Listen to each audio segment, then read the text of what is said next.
Saudações, a paz do Senhor Jesus. Meus irmãos, quero estar entrando num pequeno período de oração, que já estive orando antes. E hoje eu tenho um pedido especial de oração pela irmã Claudete Batista, Thaís Vieira, Jaqueline Vieira e Thales Vieira. E já tem alguns dias que eu tenho orado sobre o assunto dessas vidas, tá? Que já tem alguns dias que chegou o pedido de oração para mim. E tem vezes que Deus não me revela nada. Tem vezes que eu também penso que Deus não me revelou nada. E tem vezes que Deus trata comigo na palavra. E às vezes eu entro no assunto da palavra e as pessoas ficam pensando: poxa, como que esse irmão sabia disso? Eu não sei com que Deus escolhe trabalhar, mas cada vez ele costuma trabalhar de uma forma diferente. E como eu não tenho nenhuma revelação específica, eu não vou falar de revelação nenhuma específica. Está bom? Mas vamos ao momento de oração. Deus eterno, em nome de Jesus, pelo Teu Espírito Santo, vai visitando agora cada vida envolvida aqui, Deus. A minha casa, a casa da pastora Ângela, toda a casa da Claudete Batista, Deus, em nome de Jesus. Meu Deus, perdoa pecados aqui, perdoa pecados lá. Restaura a casa aqui, Senhor, também restaura lá. Trabalha, Senhor, aqui, também trabalha lá. Porque Tu és o Deus que trabalha no alto, trabalha no baixo, trabalha em montanhas, também trabalha em vales. Trabalha no meio de bonança e também trabalha no meio de tempestade. Por isso, Deus, em nome de Jesus, opera o poder do sangue de Jesus sobre as nossas vidas no dia de hoje, em nome de Jesus. Faz notório o poder do Teu sangue, Deus, em nome de Jesus. Por isso, todo esse lado de Satanás, tanto na família daqui quanto na família de lá, que sejam repreendidas pelo poder do sangue de Jesus neste momento. Deus eterno, em nome de Jesus, manifesta o poder do sangue do Cordeiro sobre as nossas vidas, Deus, em nome de Jesus. Gera paz sobre as nossas vidas. Príncipe da paz, gera paz sobre as nossas vidas, em nome de Jesus. Meu Deus, todo mal intento, Senhor, todo planejamento, Senhor, todo pensamento que se esconde no escuro, vai sendo repreendido pelo poder do sangue de Jesus, em nome de Jesus. Deus eterno, eis que a Tua espada é bem preparada, Senhor, Tua espada de justiça, para visitar todo aquele que é ímpio, Senhor, e todo aquele que escolhe o caminho da impiedade. Por isso nós te pedimos a Tua misericórdia e que as nossas vidas sejam preciosas aos Teus olhos, em nome de Jesus. Em nome de Jesus, amém. Meus irmãos, eu quero estar falando sobre Salmo 37. Sempre eu falei sobre o Salmo 37 com uma satisfação tão grande. E hoje o Salmo 37 me dá um certo temor, porque a experiência que eu tenho com o Salmo 37 é uma coisa maravilhosa. Por exemplo, um dia, ainda com 18 anos, novo convertido, certamente tinha mais ou menos 40 dias de crente. Nós nos distraímos, na época tinha culto de oração, nós nos distraímos e na congregação lá da Rua Bahia, que hoje é a Matriz, mas na Rua Bahia, na Assembleia de Deus, oramos um pouco mais, distraímos, eu costumo falar assim de brincadeira, oramos um pouco mais. E quando eu cheguei em casa, existia alguma unção que eu não conhecia e minha mãe estava passando mal. Meu pai me comunicou que minha mãe estava passando mal e eu vi que todos aqueles sintomas que minha mãe teve que outras pessoas da família tiveram sobre derrame e acabaram morrendo com derrame. Então os sintomas que meu pai falou, tudo isso me parecia derrame. E eu fiquei preocupado. E naquele momento eu não sabia o que orar. Eu pensava que era muito valente, tá? Recém-chegado do mundo. E naquele momento parece que as forças do coração todo acabou. E os meus lábios foram guiados com a palavra falando assim: olha, entrega o teu caminho ao Senhor, confia nele e o mais ele fará. Deu para entender? Foi a âncora que segurou o meu barco, tá? Quando lançou aquela palavra falando: entrega o teu caminho ao Senhor, confia nele e o mais ele fará. Eu estendi a mão para cima, com o joelho dobrado na cozinha, e falei: entrega o teu caminho ao Senhor, confia nele e o mais ele fará. Então foi isso. Salmo 37, certamente verso 5. E o que acontece? Não sabia o que fazer, mas eu era aquela pessoa muito ativa. O normal era acordar qualquer vizinho que tivesse carro para levar minha mãe para o hospital, mas eu fui para o lado da minha mãe, deitei do lado da minha mãe, ela com a cabeça quase encostada na cabeceira da cama, e eu deitei para os pés, e o meu calcanhar encostou no ombro da minha mãe. E naquele momento manifestou um demônio na minha mãe. E eu nunca tinha sido treinado para um culto de libertação. Eu nunca tinha sido treinado para aquilo. Eu não imaginava que um membro comum em algum momento deveria expulsar demônio. Mas eu já tinha lido Marcos capítulo 16, por exemplo, tá? Falando que os sinais seguirão os que creem em meu nome, expulsarão demônios, colocarão a mão sobre os enfermos e serão curados. E que acontece? Eu lembrei da palavra que eu já tinha lido. Não sei se você tem lido a palavra. Às vezes você passa por tanta situação, mas você não lê a palavra. Às vezes você está em guerra e não sabe que está em guerra porque você não lê a palavra. E o Senhor Jesus te fala assim: olha, esse povo perece por falta de conhecimento, tá? Mas você não conhece a palavra. É a palavra que te liberta, mas você não conhece a palavra. Aí Jesus se manifesta através da palavra, mas você não lê a palavra. Olha como Jesus se manifesta através da palavra. Evangelho de João, capítulo 1, verso 1. E no princípio era o Verbo, e o Verbo estava com Deus, e o Verbo era Deus. E o Verbo se fez carne e habitou entre nós, e vimos a sua glória como a glória do unigênito do Pai. Então, a palavra, Deus se manifesta, o Senhor Jesus se manifesta a você através da palavra, mas você não busca a palavra. Então, o que acontece? Quando eu esbarrei na minha mãe, manifestou-se aquele demônio, eu lembrei da palavra que eu já tinha lido e coloquei a mão. Foi um processo um pouco mais longo, mas resumindo, eu coloquei a mão sobre a cabeça da minha mãe e expulsei aquele demônio. E como a gente luta contra a força inteligente, sabia que eu era principiante, fingiu que tinha sido expulso. Quando eu falei a primeira vez, sai em nome de Jesus, e de repente minha mãe colocou a mão na cabeça, arrumou o cabelo e falou assim: me dá água, me dá água, me dá água. Eu falei: pai, vai na cozinha, busca um copo d'água para minha mãe. Mas é tremendo quando a gente permite, quando a gente está com um propósito, presta atenção, propósito, tá? Quando a gente está com um propósito, servir a Deus em sinceridade, porque aí Deus não deixa a gente ser enganado. Às vezes está acontecendo coisa dentro do lar e a gente está pensando que é só humano, tá? São forças das trevas que estão conseguindo território dentro do nosso lar e a gente não percebe. E aquela força das trevas conseguiu o território dentro do meu lar e, sabendo que era principiante, fingiu que era demônio, fingiu que tinha sido expulso. E quando meu pai voltou, eu falei assim: pai, segura a água um pouquinho. E eu, por algum motivo que eu não sei explicar, eu desconfiei que tinha alguma coisa errada. Aí eu resolvi que eu ia orar de novo. E eu coloquei a mão acima da cabeça da minha mãe. Tá? Eu coloquei a mão acima da cabeça da minha mãe. Não tinha começado a orar ainda. Então entenda cada etapa dessa para você entender na área espiritual o que está acontecendo. Porque quando eu coloquei a mão sobre a cabeça da minha mãe, acima da cabeça da minha mãe, é como se aquele demônio ele começasse a sentir fogo. É como se um chuveiro de fogo estivesse caindo sobre a cabeça dela.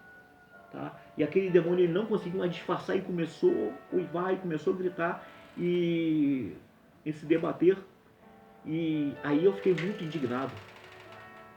Eu fiquei muito indignado, muito revoltado, porque tentou me enganar. E com a fúria que eu ia para uma luta, que eu ia para uma guerra, eu parti para cima daquele demônio, só na palavra.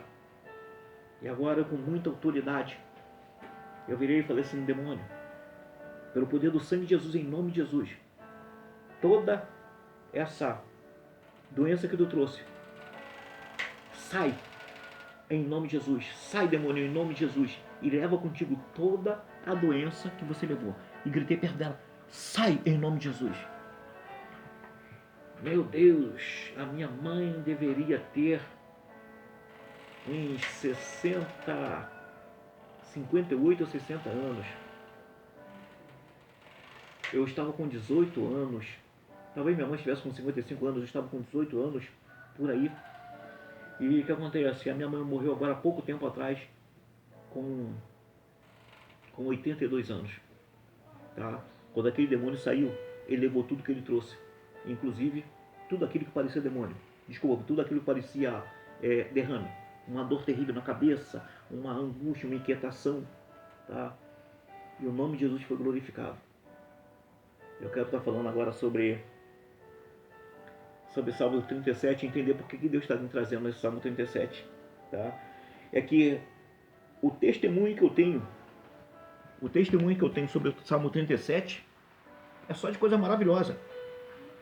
Mas até o 18 nos diz assim: não te indignes por causa dos malfeitores.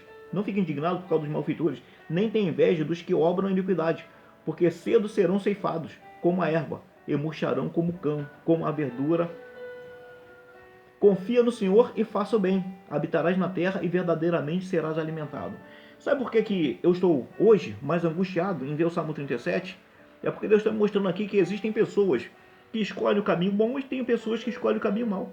E Deus está de olho nas pessoas que escolhem o caminho bom, mas a espada de Deus também está de olho nas pessoas que escolhem o caminho mau. Aí o verso 4 fala assim, olha, deleita-te, ou seja, tenha prazer, faz as coisas de Deus com prazer. Deleita-te também no Senhor, e Ele te concederá o que deseja o teu coração. O que deseja o teu coração? Paz.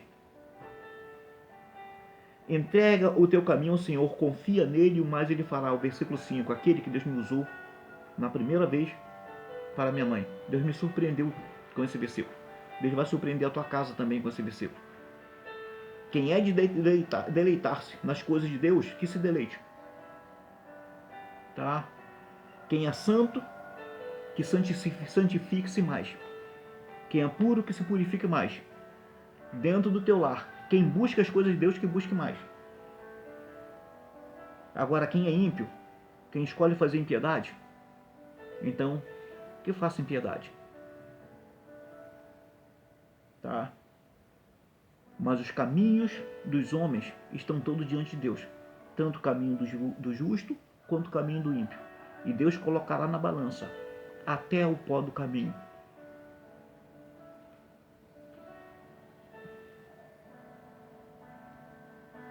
E Ele fará sobressair a justiça como a luz, e o teu juízo como o meio-dia. Descansa no Senhor, espera nele. Não te indignes por causa daquele que prospera em seus maus caminhos, por causa do homem que executa astutos intentos. Tem um momento que é difícil a gente servir a Deus com uma certa paz, porque algumas angústias são geradas porque alguém está fazendo tudo direitinho e mesmo assim está sendo afrontado. E quem afronta não lembra que Deus é poderoso o suficiente para que, se não houver arrependimento, Ele mande a justiça, a espada de justiça, separar o caminho do justo e o caminho do ímpio. Deixa a ira e abandona o furor. Não te indignes para fazer o mal. Deixa a ira e abandona o furor. É momento de escolher quem há da ira e quem há do furor. Porque os malfeitores serão desraigados, mas aquele que espera no Senhor herdarão a terra. Pois ainda um pouco e o ímpio não existirá. Olharás para o seu lugar e não aparecerá. Esse versículo me mostra porque que eu fico angustiado de falar sobre o Salmo 37 no dia de hoje. Tá? É porque se não houver mudança de caminho, se não houver mudança na vida no caminho daqueles que tem buscado caminhos ruins, então ele poderá ser colhido.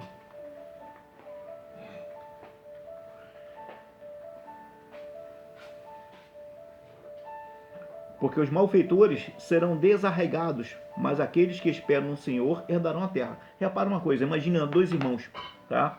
Filho de um fazendeiro. Um é malfeitor. Está sempre entrando em contenda, está sempre brigando. Resolveu que vai ser revoltado. Quem você pensa que pela lógica, tá, vai estar herdando essa fazenda depois? Porque o livro de Jó, capítulo 19, capítulo 18, verso 5, fala assim, olha, eis que um laço está à beira do caminho. E a corda, tá? Eis que uma armadilha está no meio do caminho. E a corda e um laço está na terra. Um laço está debaixo da terra. Sabe o que é laço quando a gente bota o laço embaixo da terra?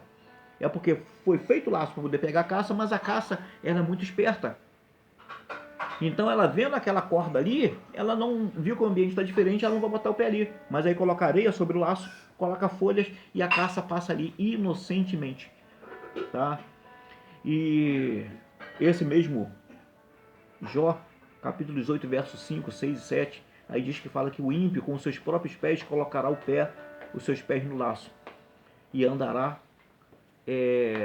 enredado, tá? Amarrado. E isso até que venha o caçador e decida o que fazer com a caça. Tá? Então, repare como que pode ser angustiante o Salmo 37 para um e maravilhoso para outro. Pois ainda um pouco e o ímpio não existirá, olhará para o seu lugar e não aparecerá. Mas os mansos herdarão a terra e se deleitarão na abundância da paz, de paz. O ímpio maquina contra o justo, e contra ele range os dentes. O Senhor se rirá dele, ou seja, o Senhor vai rir, vai dar gargalhada por causa daquele que está planejando fazer o mal em oculto. Pois vê que vem chegando o seu dia. Porque aquele que está planejando o mal, o próprio dia dele é que está chegando. Os ímpios puxaram da espada e esticaram, entesaram o seu arco, ou seja, esticaram o seu arco para derrubar o pobre e necessitado e para manterem os de reto caminho e para matar os de reto caminho, mas a sua espada lhe entrará no coração. Ou seja, isso significa que com o próprio planejamento do ímpio, assim ele cai. Lembre-se da situação de Golias. Quem levou 5 pedras para a batalha foi o pequeno Davi, que ainda não era rei, era um salmista, tá? Era um poeta no meio de uma luta. Mas o gigante, ele não morreu, o gigante Golias, ele não morreu com a arma de Davi, ele não morreu com as pedras. Deus mostra que ali o gigante, ele morreu com a própria espada dele, a própria lança, porque aí, depois que ele caiu com a pedra, o salmista Davi colocou a mão na cintura, tá? Na cintura do Golias, do gigante Golias, tirou e com a própria espada, com a própria lança dele, a própria espada, um tipo de espada, separou, degolou o gigante. Então a pedrada não foi que matou, a pedrada derrubou, tá? A pedrada derrubou. Mas quem matou Golias foi a própria arma dele. Golias morreu com a própria arma dele. Tá? E aqui, nesse versículo, está falando que com a própria espada do ímpio que estava planejando, ele foi ferido no coração. E os seus arcos se quebraram. Os seus arcos se quebrarão. Vale mais o pouco que tem o justo do que as riquezas de muitos ímpios. Pois os braços dos ímpios se quebrarão, mas o Senhor sustém os justos. O Senhor conhece os dias dos retos, e a sua herança